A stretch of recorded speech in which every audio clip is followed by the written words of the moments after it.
Hare Krishna, 20th verse, no, today, of second chapter. Shri Bhagavan Uvacha, Na jayate mriyate va kadachin, Nayam bhutva bhavita va na bhuyaha, Ajo nityashashvatoyam purano, Na hanyate hanyamane sharire. So we have to proceed from the previous verse. What was told in the previous verse was there is a person who is called as ignorant by Krishna, and we found out that who is that person. So they say that the person who believes in the independence of man and the person who believes in the mortality of the jiva. These two people are ignorant, he said. The above two people were ignorant. The verse, no, by default, if you just look at the literal meaning, we wouldn't understand what's being said at all because it's already been said before. Then what is the actual inference we have to make? It was discussed, and then we came to Acharya's Bhashya on these verses, which clearly said that the meaning that can be understood from these two verses is that from this verse is that 2 points.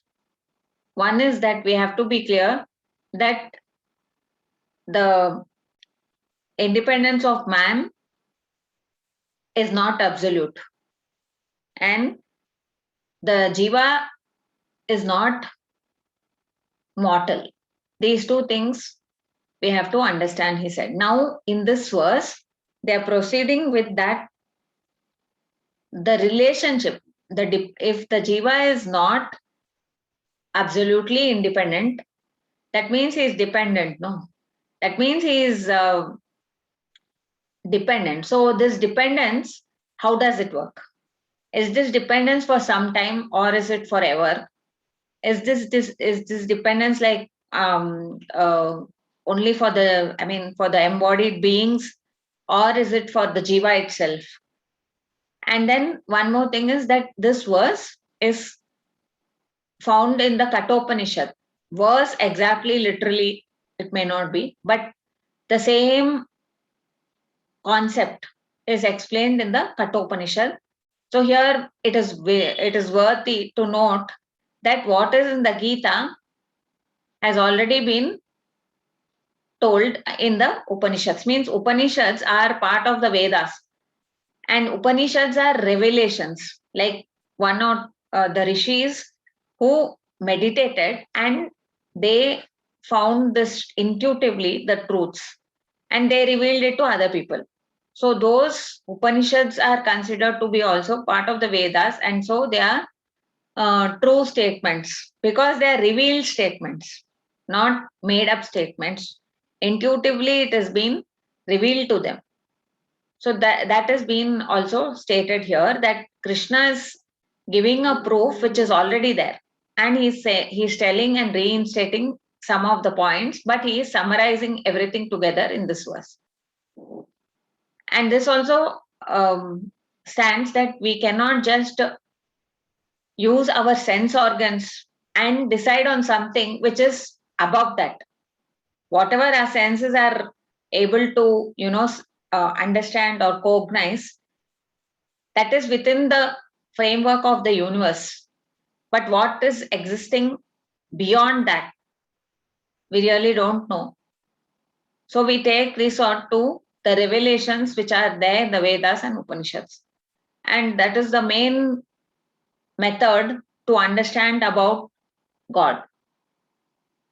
So here what does he say is na jayate mriyate va kadachin. Means he is not born, nor does he die ever. Then this nayam bhutva bhavita na bhuyaha means having been he is like born, and then his spirit is again born in another body. That also doesn't happen, he says. Then he is birthless, he is deathless, he is immutable, and he's saying the embodied here Purano is there. No, Puranaha means the body. The embodied means the jiva in the body. Na hanyate is not killed while the body is killed. So here, no, it's the actual import of this verse is rendered in two ways. One is to state again in a summarized form what has already been told and understand that this is from the Vedas itself. Second one is to understand the relationship between the Jiva or the soul and God. So the first interpretation is like this. Jiva is not born, nor does he die. And having existed for some time, he does not produce himself again. He just exists all the time. That's what they mean. Like, see, when the body is born, this doesn't happen. Body comes and then it goes. So the jiva takes another body and then again it comes. But the jiva, it's not like that. There's no time that the jiva does not exist. Already, if you remember, it was told before. So here he is reiterating that fact and giving it as the quote from the Kathopanishad. Why is this, if we ask, he's saying is the immutable, is the image of that birthless, deathless, immutable God. So this embodied being, the body dies, but not the jiva. So the embodied, in the embodied, na hanyate hanyamane sharire, he's saying. So the embodied means the jiva. The jiva is puranaha. The jiva does not die, only the body dies, he says. So here what the next interpretation of the verse is very interesting.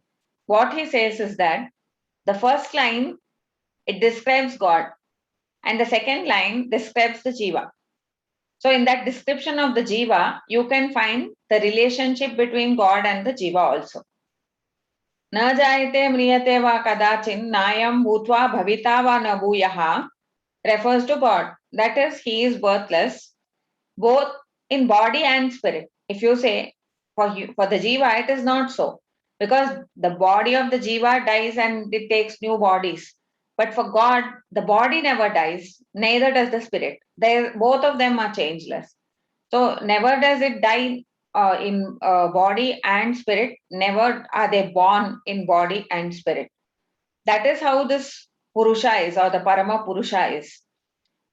So here, na ayam, they have told. Na ayam means this Purusha, who has no birth in body and spirit, who has no death in body and spirit, and is not one who, having existed at one time, is still born with another body again.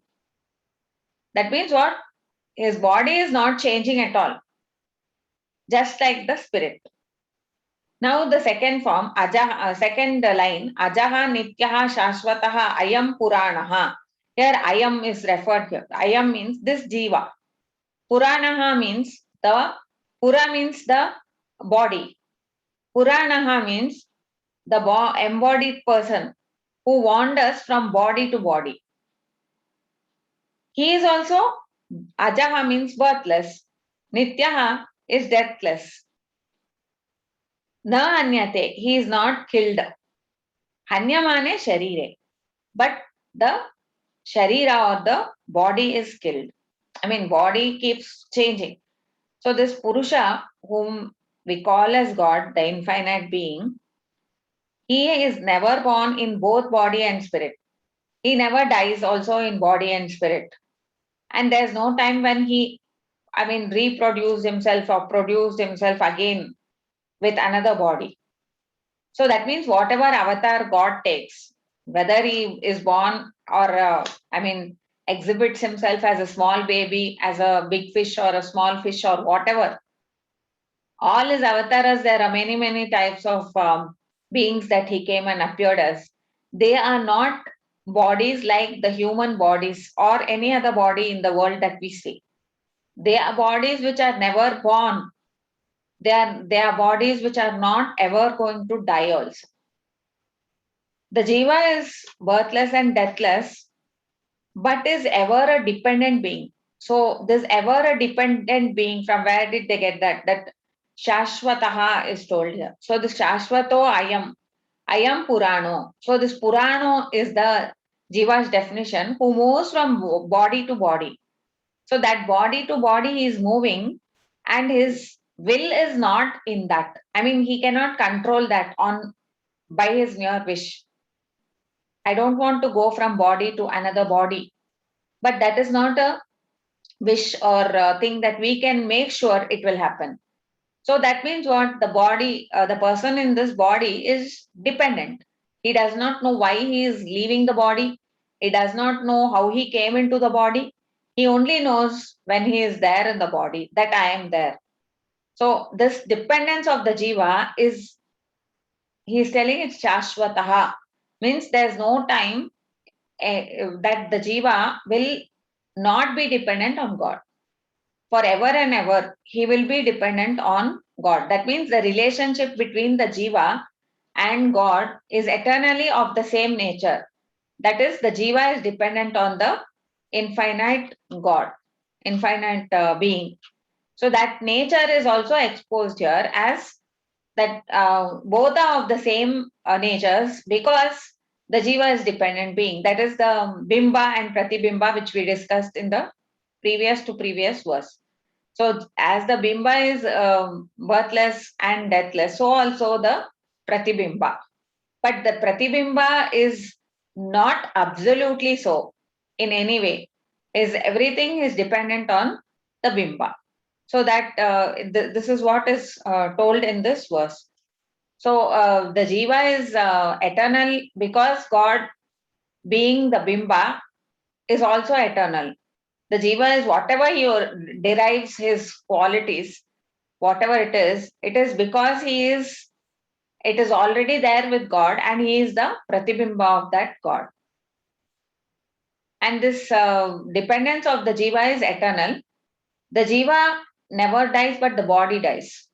So this body being the medium from, I mean, from where he keeps moving from one to another, is the main key for us to understand that we are dependent.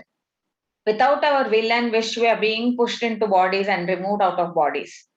So that means who is doing all this for so many beings?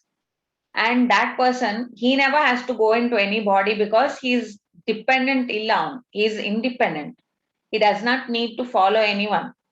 Whatever, even if you don't want to follow, even if you want it or not, you are just being made to be born, and then we see people are dying. So, and in between, they have so many phases of life where they grow up, they change, they transform, they become old, they lose whatever abilities they had before, and then finally they pass away. So these kind of changes also are not at all what anyone wants, but it still happens. So that itself shows that it is not in our control. It is not in our control. That means we are dependent. And this dependence is eternal, is what Krishna says clearly in this verse. And Acharya Madhva explains it very nicely in two different ways in his Gita Bhashya and Tatparya, both.